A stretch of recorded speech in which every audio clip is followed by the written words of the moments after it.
Hello everyone, welcome back to my class once again.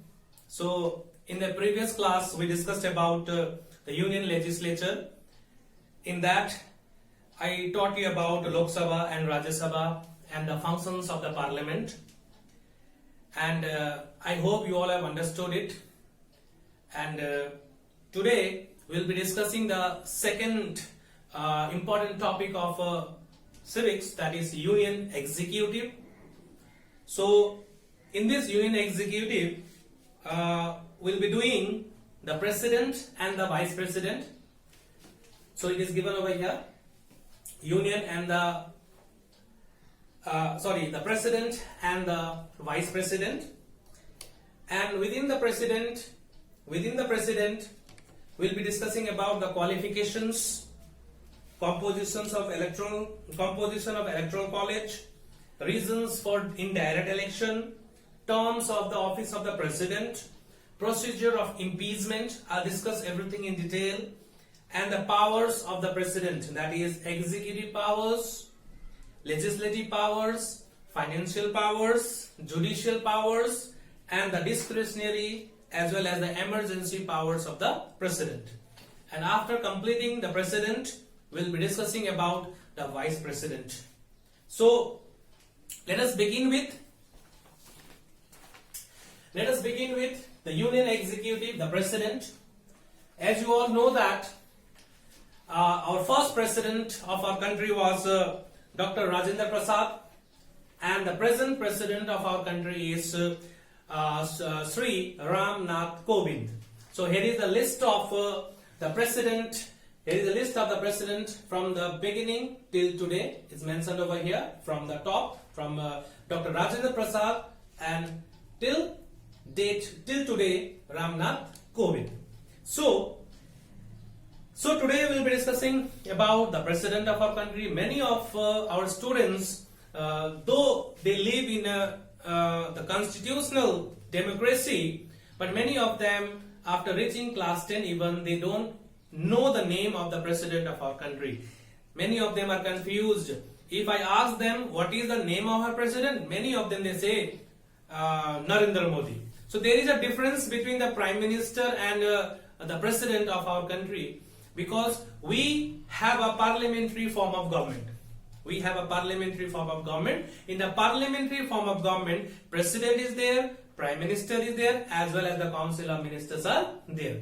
So within the executive, we'll be discussing about President, Vice President, Prime Minister and the Council of Ministers. So all these together are the executives of our country.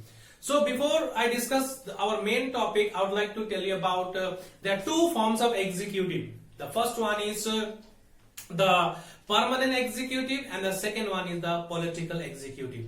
And the topic which we are going to discuss about the Union Executive, the President, that comes under the political executive. Now let me tell you what is meant by a political executive and what is meant by permanent executive. Political executive, they have a very limited term. They come for 5 years.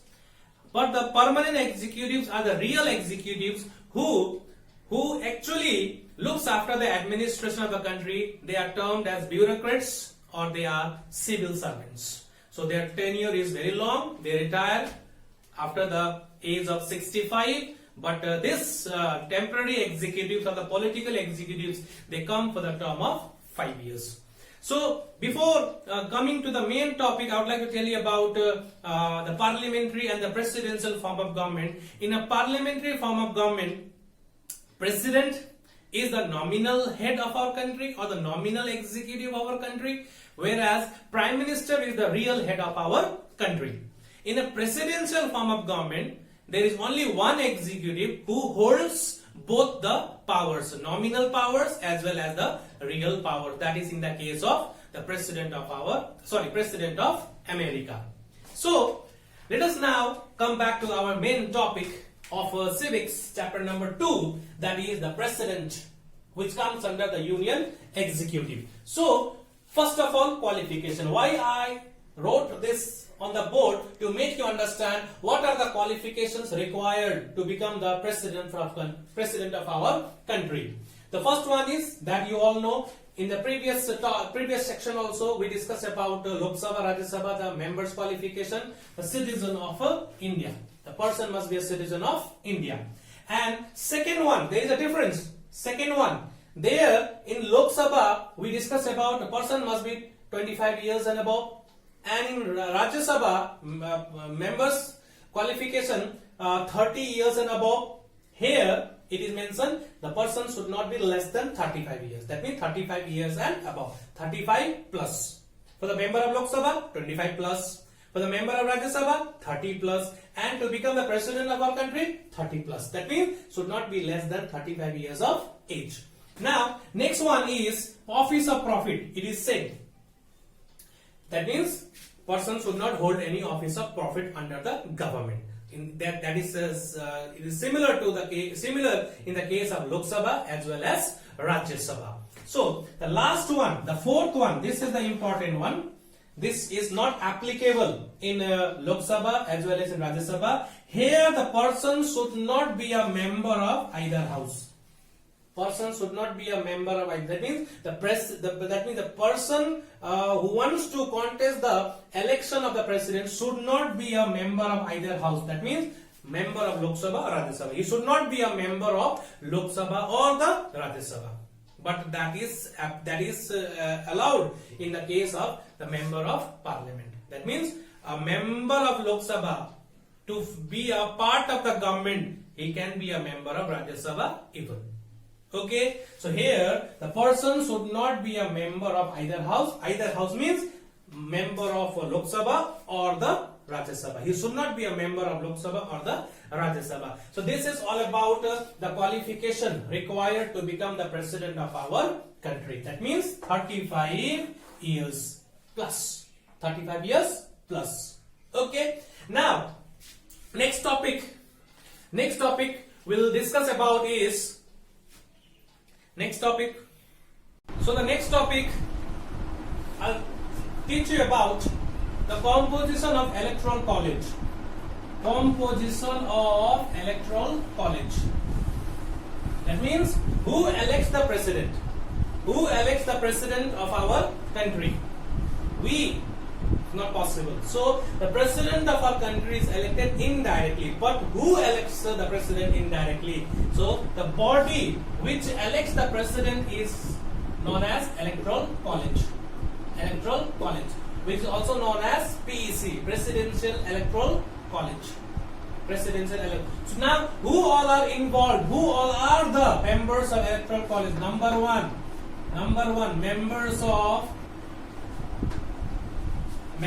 of the parliament.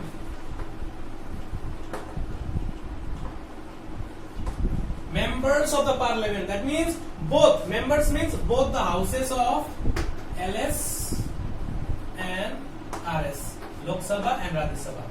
Both the members of Lok Sabha and Rajya Sabha. That means when I say members of the parliament, plural members, that means the members of Lok Sabha as well as Rajya Sabha. And the next one is MLAs. MLAs of all the states. So, member of legislative assemblies of all the states and union territories of Puducherry.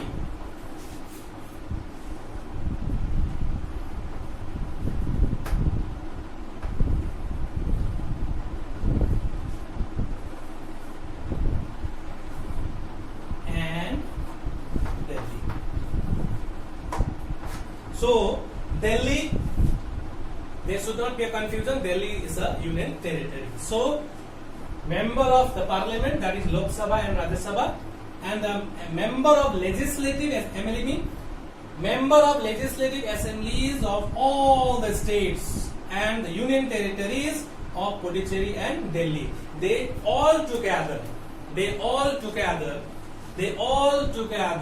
elect the president indirectly. Now here that means it is given over here how is the president elected indirectly. That means the people of the country elect the member of Lok Sabha, and the members of Rajya Sabha are elected by the state assemblies, and Lok Sabha and Rajya Sabha elect the president. So indirectly, we the people of our country is involved. We the people of our country is involved in the election of the president. Prime Minister is elected directly, but the president of our country is elected indirectly by the electoral college, which consists of the members of parliament, that is Lok Sabha and Rajya Sabha, and MLAs of all the states and union territories of Puducherry and Delhi. Puducherry and Delhi. So now the question comes over here. I'll discuss regarding how the value of votes of each member of parliament and the member of legislature. I'll give you the chart later on. But now we'll be discussing about why is the president of India elected indirectly. So why is the president of our country elected indirectly? Indirect election. Reason: the framers of our country, they have decided to make the presidential election an indirect one. Why so? So number one reason is that nominal. The president of our country is a nominal head, or the president of our country is a titular head, or the president of India is the constitutional head, which that means who does not possess real powers. The president is a nominal head of our country who does not possess real powers. Number one. Number two, the Prime Minister in real sense is the real head of our country who possesses real power. So it is very much simple that the President of our country is just for namesake the head of the country who does not possess real powers. And the real power lies with the Prime Minister and the Council of Ministers. Now okay, let it be. Whoever holds the real power, that is the secondary question. But if we make the indirect election a direct election, then it will cost a lot. It will be a costly affair. Large number of people will be involved in that. So already the Prime Minister and the Council of Ministers are elected directly. In that case, already lots and lots of that means money is required to conduct the elections. But second, again, if we elect the president in the same way, it will be a costly affair. It will cost a lot in the election of the president. Number three, too much of power. If by chance, if we elect the president also directly, Prime Minister is elected directly, that we know it. But if the president of the country is also elected directly, then definitely there will be a power clash. The Prime Minister also will hold the same power, President also will hold the same power, because there may be a question, because people have directly elected the president. So definitely there will be a power clash between the president and the Prime Minister as well as the Council of Ministers. So all these are the things which I think is the one which made the framers to elect the president in an indirect way. Now a most important thing, let me tell you that in our country, that means most of the people are illiterate people, and how to give a power to elect the dignified person of our country in the hands of our illiterate people? Can they do justice to that? Can they elect the right person? So I think there is a doubt. Definitely there is a doubt regarding these people can really do or elect the president in a proper manner. That is why the responsibility of electing the president has been given to the members of the parliament and the legislative assembly members. Now, apart from all these things, we understood that we are involved in the election of the president. We are involved in the election of the president. That means we the people elected the member of Lok Sabha, and the Rajya Sabha are also elected by the member of the state assemblies, and these two houses elect the president. So our involvement is there indirectly. So this is how the president of our country is elected indirectly. Nominal head who does not possess real powers, and it would be a costly affair, and there can be a too much power clash between the Prime Minister and the President. That is why it has been made indirect. And as you all know that the President of our country is the first citizen of our country, and to choose the first citizen of country, definitely some dignified that means to elect the person of a dignified position, we need to be very much cautious, and that should not be given in the hands of the illiterate people. In future, there can be a changes. If possible, then we can also be involved directly in the election of the president. Because in the case of President of America, though it is said that the president is elected by the PEC, that means Presidential Electoral College, but in real sense, it has now become a direct election in the case of the President of America. So that is something mentioned in theory, which is now becoming practical. So this is all about the reasons of indirect election. Now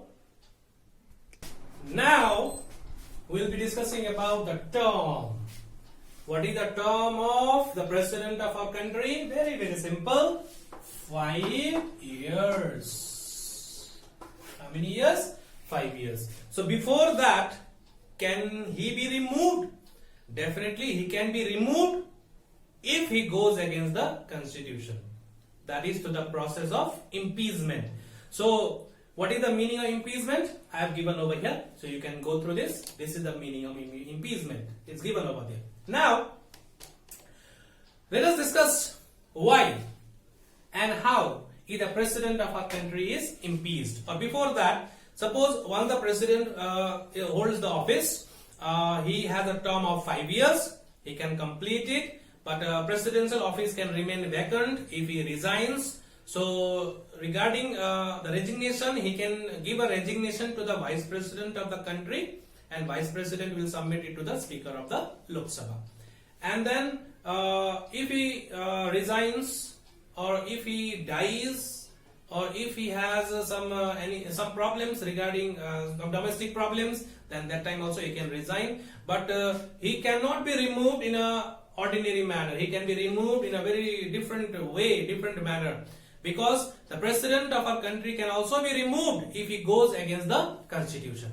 If he goes, that means he is not above the constitution. We all the people, from the president till the lower strata of society, we all are below the constitution.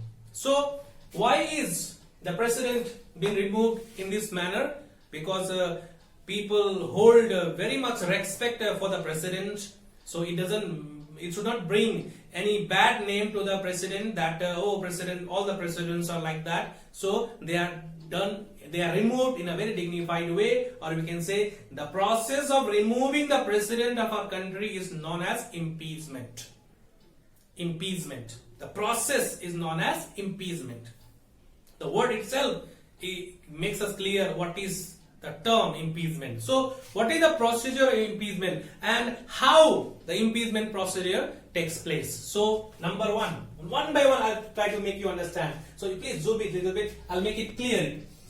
The impeachment procedure, number one, 14 days. You have to give an advance notice of 14 days. How many days? Let me tell you, 14 days.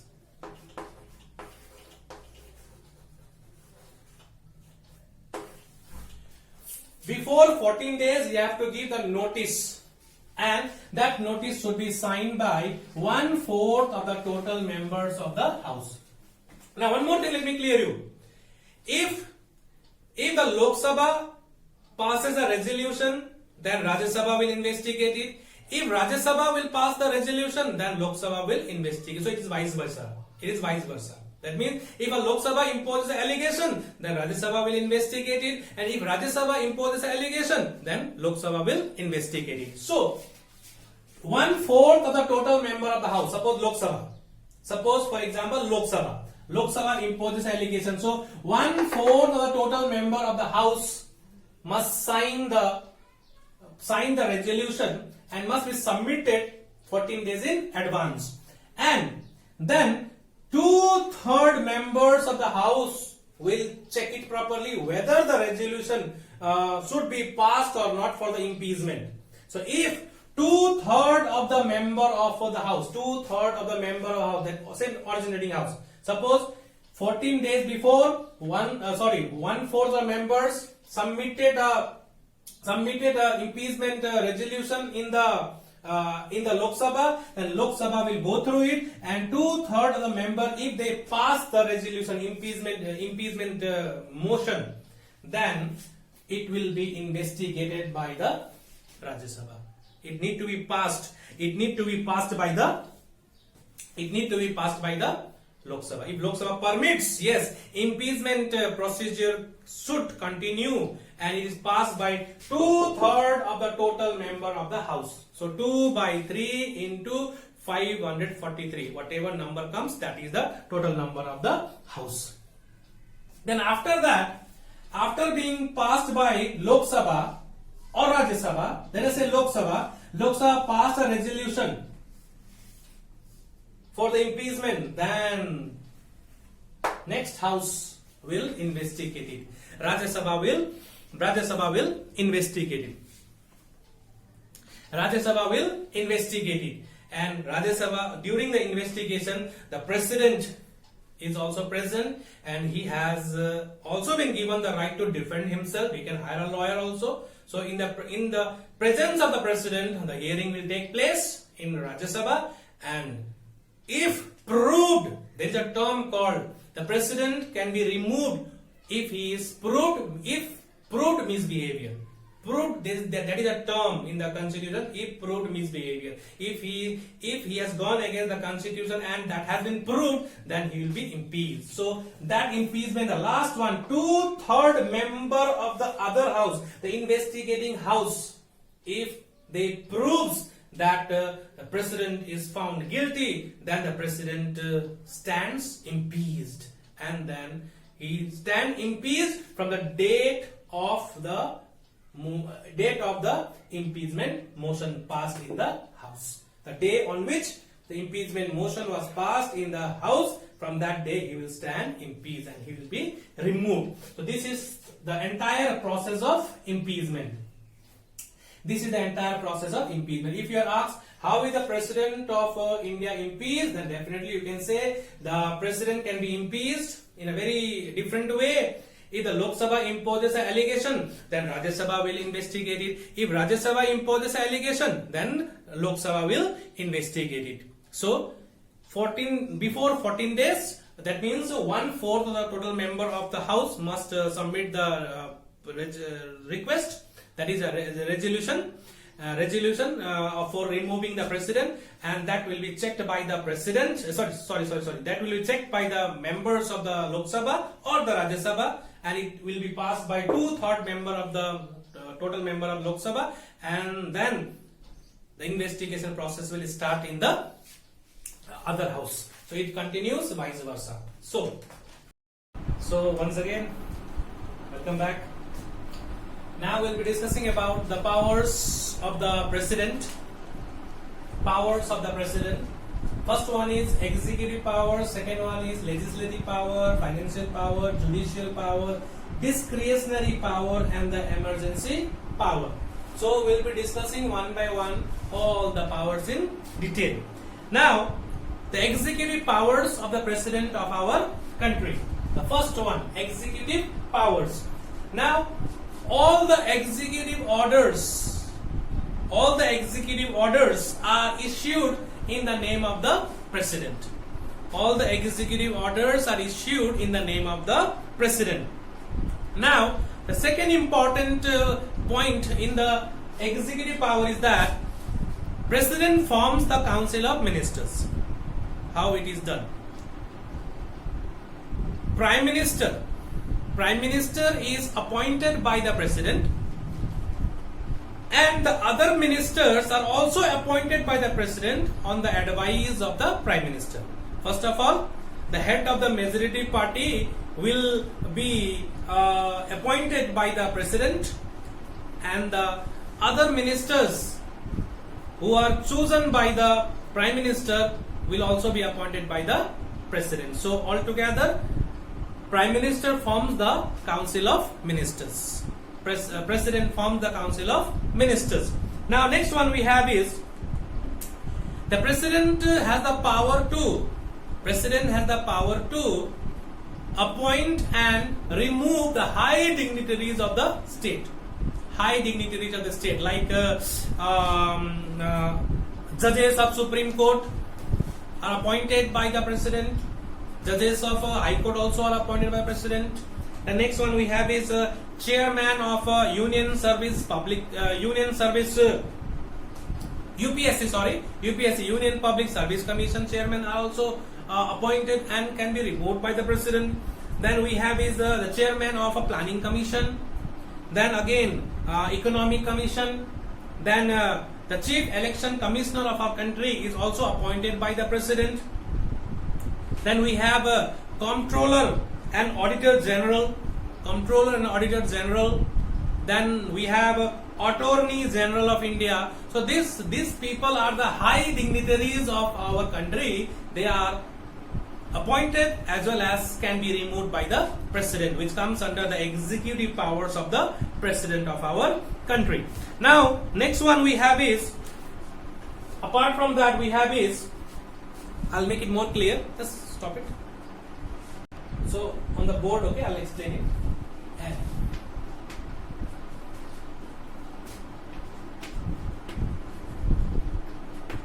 That means the President looks after the administration of Union territory. This also comes under the executive power of the President. President looks after the administration of Union territories, and even President also controls. President also has a control over the state government. President also has the control over the state government when the state or the country is under President's rule. Okay. Now next one. The next one we have is legislative powers. What type of powers are given to the President regarding the legislative power? The first one we have is summon. The President has the power to summon, prorogue and dissolve the Lok Sabha. Summon means S-U-M-M-O-N. S-U-M-M-O-N-S. Summons. Summons means to call. Summons means to call. When there is a deadlock, whenever there is a deadlock in passing of bills in Lok Sabha and Rajya Sabha, Lok Sabha passed, Rajya Sabha stopped it, there is a dispute regarding the passing of bill. In that case, we call it, whenever there is a deadlock in the passing of a bill, at that time joint session is summoned by the President, and in that joint session Speaker of Lok Sabha will preside over the joint session and decision will be taken. Next word we have is next one is prorogue. P-R-O-R-O-G-U-E-S. Prorogues. So what is the meaning of prorogues? P-R-O-R-O-G-U-E-S. Prorogues. What is the meaning of this? So simple. Here President can stop the activities of the House for a temporary period. It is not the full dissolution. For temporarily, the activities of the Parliament can be stopped by the President. That power also is there in his hand. And the third one is dissolve. Dissolve. That means President can dissolve the House. Under what circumstances the President can dissolve? If the government is not functioning according to the Constitution, that time the President has a full right to dissolve the House. Full right to dissolve the House. If the President is not at all, if the Prime Minister and the Council of Ministers or the entire government is not in a majority, that time also President can dissolve the House. So this is all about legislative power of the President. President has the power to summon, prorogue and dissolve the house. President and dissolve the house. Dissolves the house. The next one we have is the same, nominates.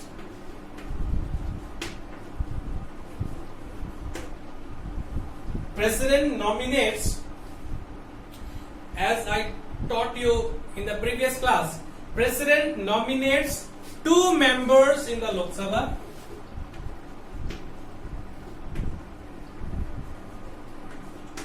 LS means Lok Sabha. 2 members are nominated in Lok Sabha by the President from the Anglo-Indian community, and 12 members are nominated to the Rajya Sabha from the people those who have excelled in the field of art, science, literature and social service. So altogether, President nominates 14 members in the parliament.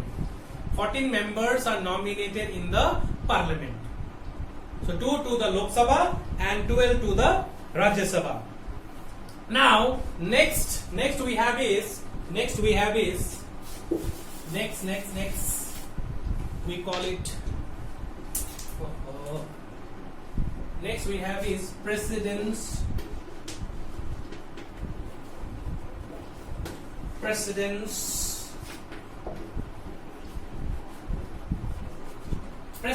address, which also falls under the legislative power. So what is mean by president address? So after the general election, President addresses both the houses of the parliament, Lok Sabha and Rajya Sabha. After the general election, when the new house is constituted, firstly he addresses the parliament. That means, what is the mean of presidential address? It is the programs and policies of the government which is put forward in the house, and debate and discussion takes place on the basis of the presidential address. So, first one, soon after the general election, first time after the general election, and second one, every year, that is before the budget session, before the session starts, because every year sessions are to be continued. So there are 3 sessions. Budget session is there, then we have monsoon session, then we have is winter session. So beginning of each session every year are also addressed by the president of our country. The next one, the last one of the legislative power we have is assent.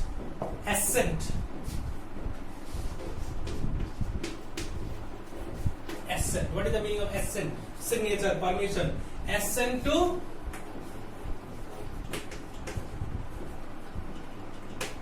legislation. Assent to legislation. Now what is this?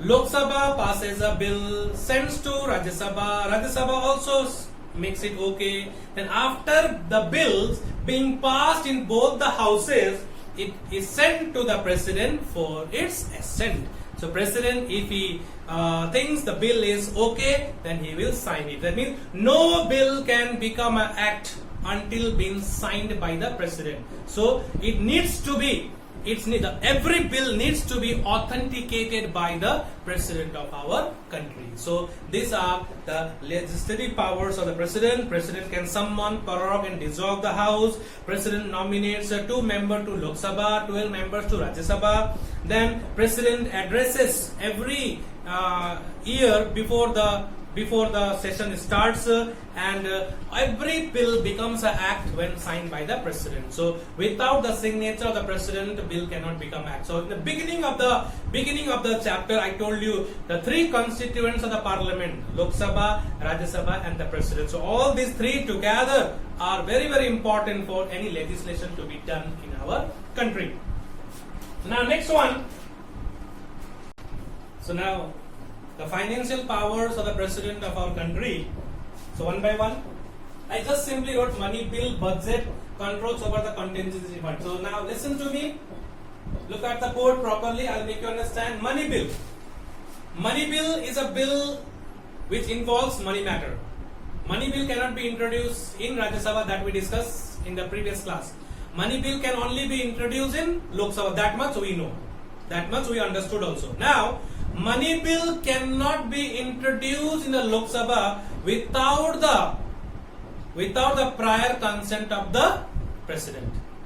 That means president's consent is required to introduce money bill in the Lok Sabha. That means before introducing the money bill in the Lok Sabha, you need the permission of the president. You need the permission of the president. Next one we have is budget. What is mean by budget? What is mean by budget? Budget is the estimate of income and expenditure. How much income and what is the expenditure. So this is known as budget. So every financial year starts with the budget session, and the finance minister lays down the budget in the parliament. Lays down the budget in the parliament. So annual budget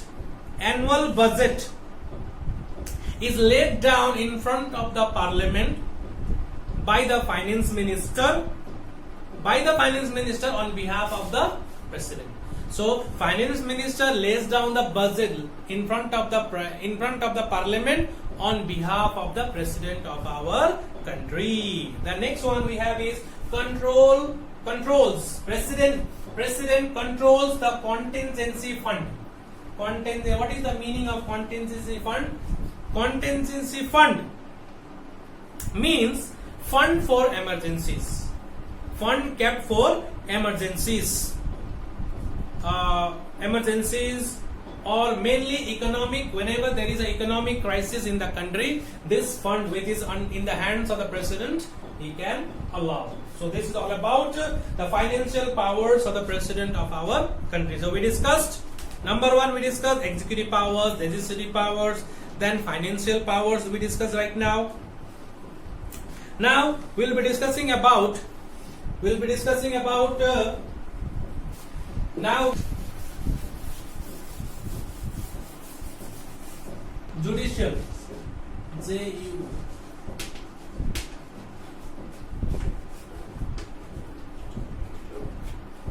Judicial powers. President also has some judicial powers. Number one,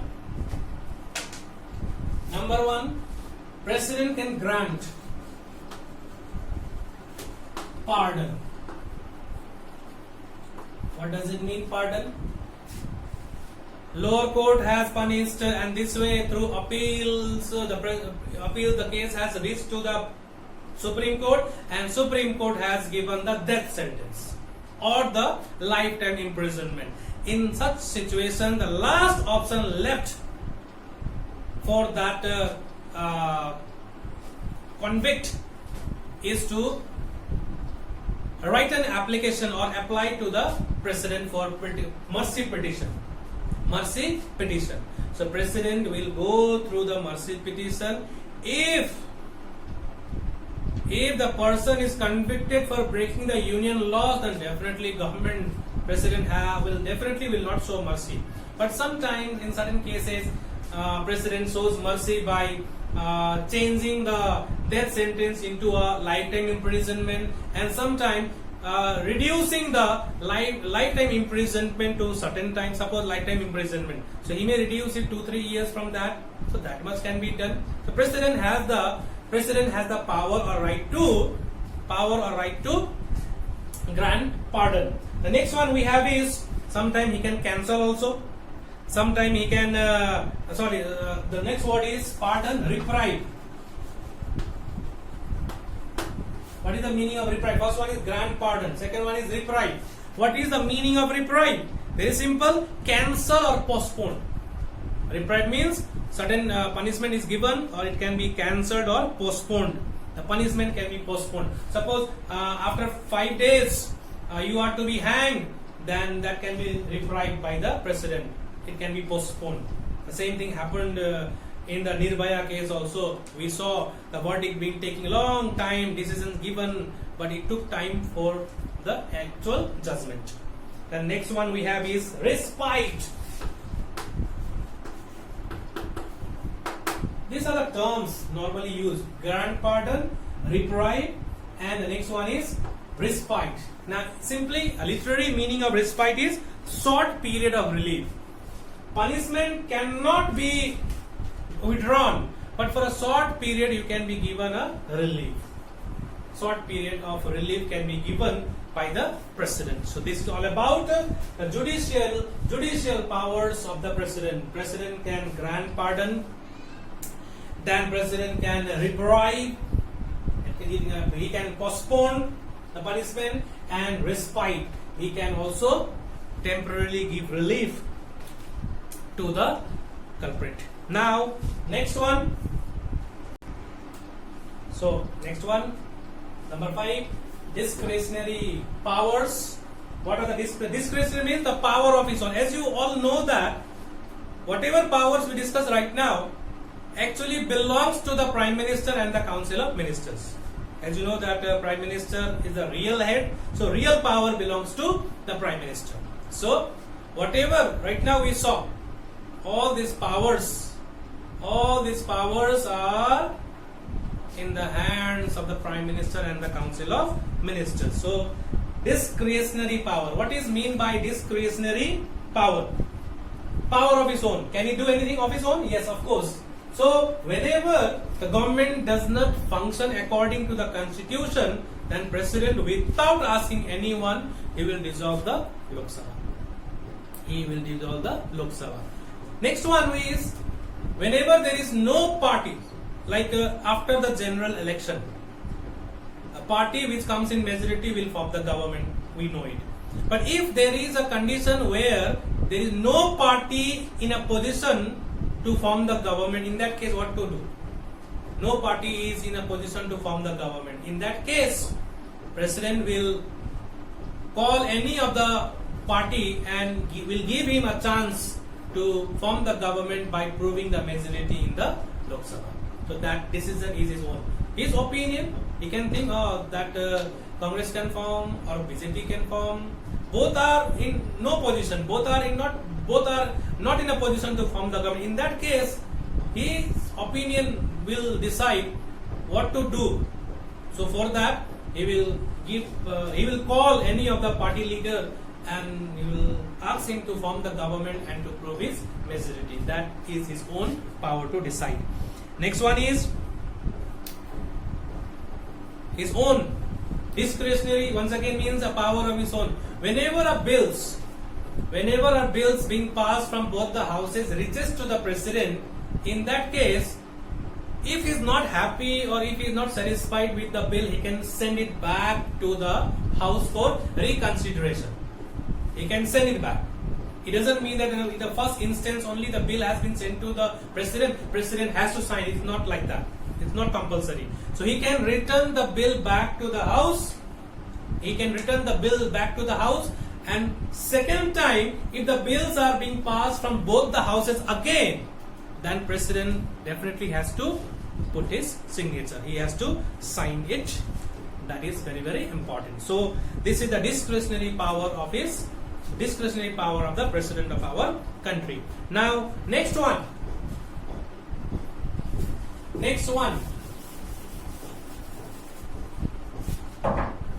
we have is emergency.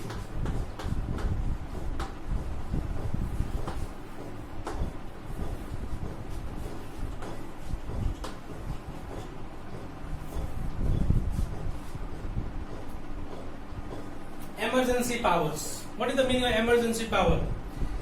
First of all, we need to understand about what is mean of emergency and when can emergency be imposed in our country. And that emergency is also known as President's rule. Now, there are three types of emergency. Number one is national emergency. Number two we have is constitutional emergency. And number three is financial emergency. Now, national emergency, when a country is under external threat, like a war-like situation, we have a threat from external powers. That time also we can impose emergency. Within that, internal disturbances are there within the country. Whenever there is an internal disturbances within the country, that time also president rule can be imposed. Then the second one, constitutional emergency. Whenever the government fails to run according to the constitution, suppose elections are held. In the first instance, government cannot be formed. Again, elections are held. Again, no party came to power. Then it is not wise to conduct the election again and again. In that time, we can impose president rule. During the president rule in a state, governor becomes the head governor. Under the guidance of the president, will look after the administration of that state. So, failure of constitutional machinery. If the government of the state is not functioning according to the constitution, or even the parliament of the country is not functioning according to the constitution, then definitely president rule can be imposed, which comes under constitutional emergency, under emergency powers of the president. And the third one we have is okay, number one, national emergency. Number two,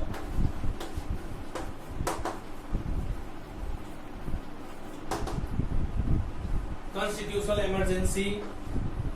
And number three, financial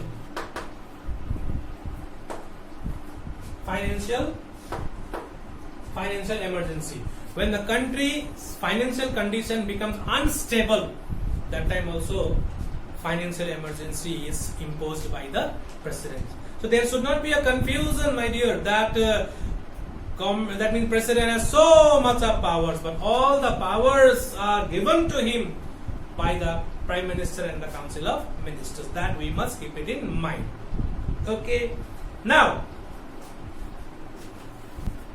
so we have completed the powers of the president of our country.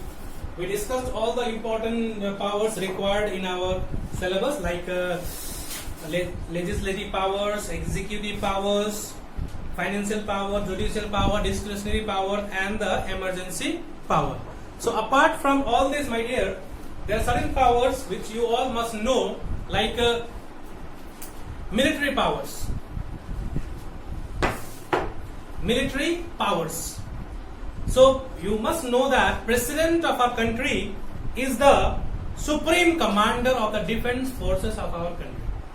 Supreme commander. That means we have three wings of defense: Army, Navy, Air Force. So supreme commander. That means president of our country is the supreme commander of the armed forces of our country. That means defense forces of our country.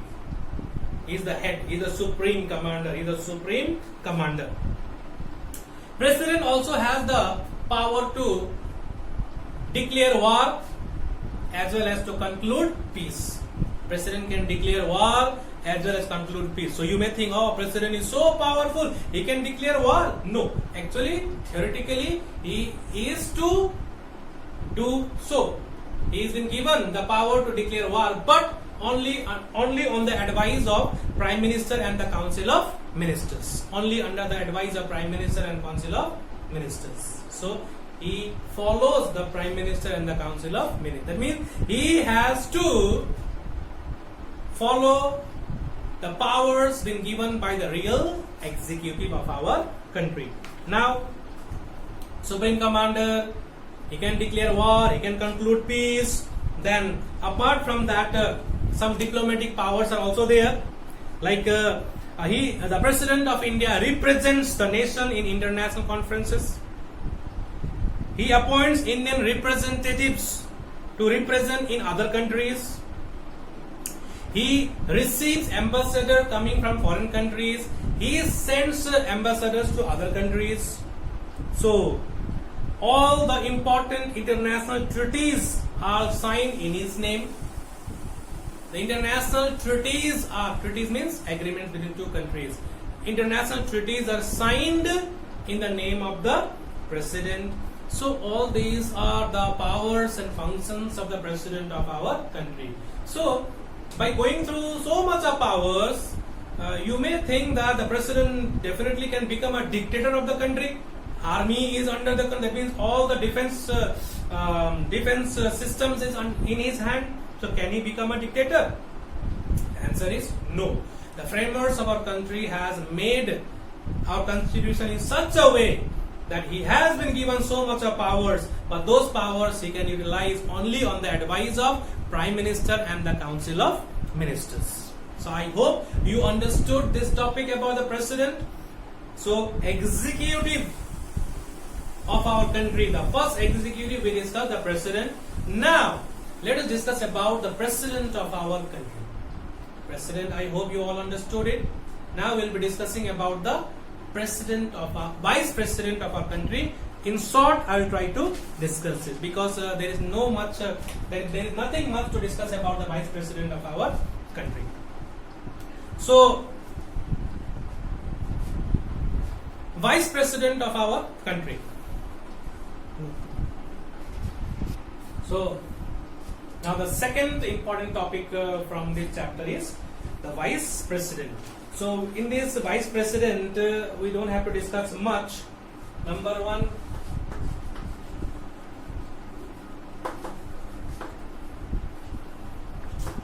qualification. Number two, term as usual, you know it. Number three, powers. Very simple. So I hope you all are bored going through this long discussion. So last part. Now vice president. Who is the vice president of our country? Tell me. Who is the vice president of our country? Venkaiah Naidu. We all know it, isn't it? So here is a list of the vice presidents. I have given over here list of vice presidents from the beginning till today. So let us come back to our topic. Now the vice president qualification, very very simple, similar to the qualification required to become the president, similar to the powers required, similar to the qualifications required to become the president. So same, must be a citizen of India, must be 35 years and above, should not hold office of profit, and should not be a member of either house. Should not be a member of either house of Lok Sabha or Rajya Sabha. Then next one we have is term. Very very simple.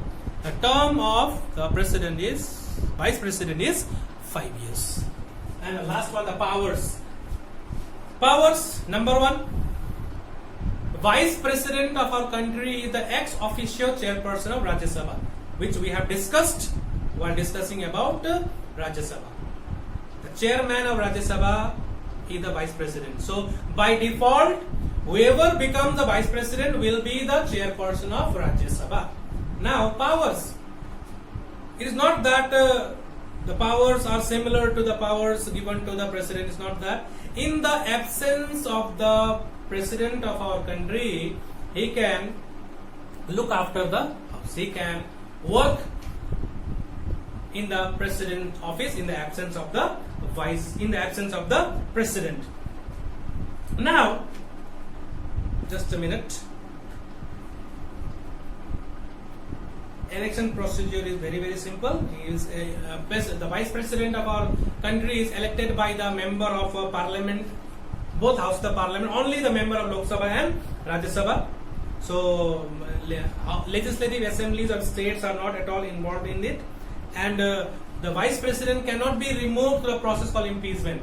They are removed by both the houses in a very simple resolution. Nothing called the impeachment in the case of the vice president. Now, he is the ex officio chairperson of Rajya Sabha, number one. That is the most important powers and functions of the vice president of our country. In the absence of the president, if the president is unable to do his duties, he is sick or is unable to do his duties, in that case, he will look after the office of the president and will be known as an acting president. He cannot be a president, but he can do the work of the president, acting president. So, if there is a vacant, if the seats remain vacant due to the death of the president or due to the impeachment of the president, so until the new president, till the new president is elected, vice president will look after the office of the president. Once the new president is elected, then he will do the work of the vice president. So after the death or after the removal of the president, within 6 months, a new president is to be elected. And then, so these are certain conditions where president, vice president looks after the office of the president. So there should not be a confusion, my dear, that after the death of the president, the vice president become the president. No, it is not so. New president will elect in a very similar manner. In a parliamentary procedure has to be followed. Now, if the vice president wants to become the president, then definitely first of all he has to resign from the post of vice president, and then he need to contest the election of the vice president. So this is all about of the vice president of our country, and then all the important discussions we have done from this chapter. We discussed about the president, presidential powers, vice president, and then all the important discussions we have done it.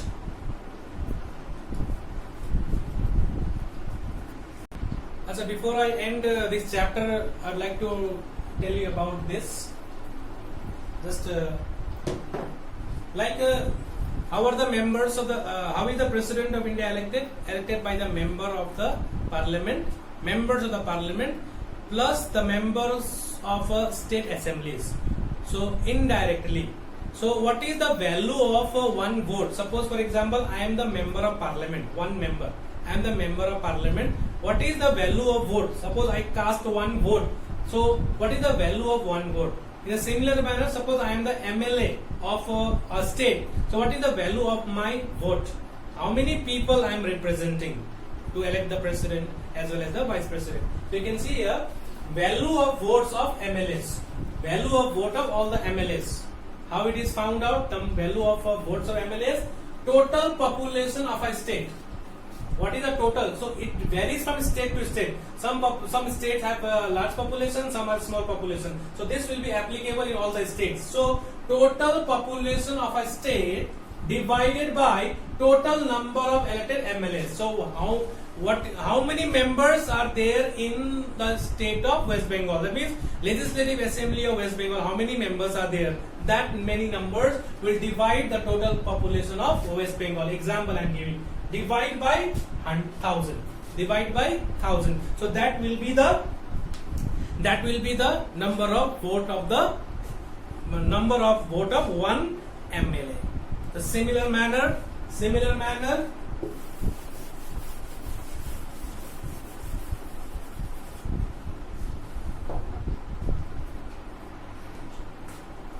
So next one, value of votes of MPs, member of parliament. Before one, MLAs. Okay. So what is the value of one vote? Suppose a value of one vote of one member of parliament. How to find out? Total MLAs of all the state. All the state MLAs. Different numbers are there in each and every state. All the state MLAs divide by total number of elected MPs. So total number, very difficult to find out the total number of MLAs of all the states, but very easy to find out total number of member of parliament, like 545 plus 233, 543 or 45. That is the member of Lok Sabha, and 233 Rajya Sabha. How much? 776 will divide the total MLAs of all the state. So that will be the value of votes of MPs, member of parliament. Now the last one, what should be the electoral quota? What should be the electoral quota to win the presidential election? It is known as electoral quota.